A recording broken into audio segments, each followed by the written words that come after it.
Another week, and another explosive headline that cements the Me Too conversation as relevant, worthy, and necessary. I continue to be in awe of the brave individuals who have come forward. Yet instead of getting stuck on whether this is a watershed moment, reckoning, or awakening, I can't stop thinking about how this conversation can stick, so that change is lasting. And that got me thinking about my final combat deployment in Afghanistan in 2010. As in combat, we need good men to be by our side in every aspect of life. Men have been my champions and they are unequivocally responsible for so many of those cracks in that glass ceiling. They stood up for me, they asked for me to be on their teams, promoted and mentored me. Enough with only women in women's groups, we need manambassadors. Many military women don't feel valued. Here's a first step for fixing that. An epic transformation took place in our military after 9/11, and policy caught up with reality in opening all jobs to women, a change that came about because men were engaged.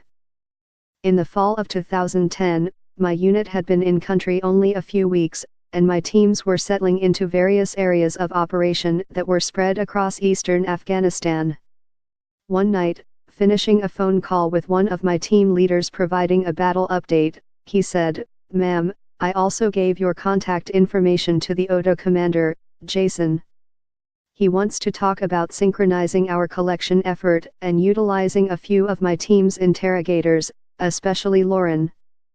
Perfect, I thought. ODA is jargon for a special forces team, and having spent time working in the special operations community, it came as no surprise to me that these guys were reaching out to a new intelligence asset in theater, especially one that had female soldiers.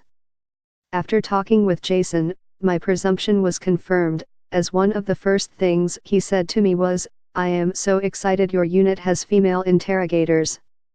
Finally, we can now add roughly 50% of the population to the table." Jason knew from previous deployments that the prohibitive culture in the Middle East did not allow men who were not family to talk with women. Thus, when female soldiers participated in missions, whether they were village patrols or attending tribal meetings, they could at the very least talk and interact with the women, the other half of the population we desperately needed to reach. Perhaps it was his devotion to his own 2 daughters back home, but Jason understood women were just as important as men, and he saw firsthand how that translated on the battlefield.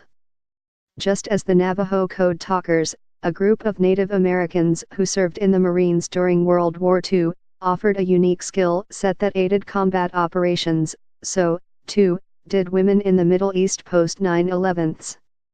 Women helped change the war's tide. John Kelly said women were sacred. That attitude perpetuates the military's culture of misogyny.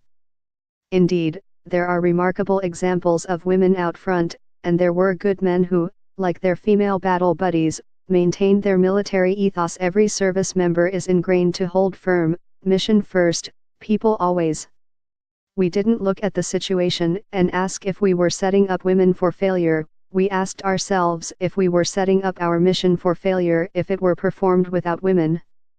This is an essential angle to consider outside of the military, too, which has proven to lead to success from top Fortune 500 companies once they have more women on their boards, to longevity in post-war stability when women are part of peace talks.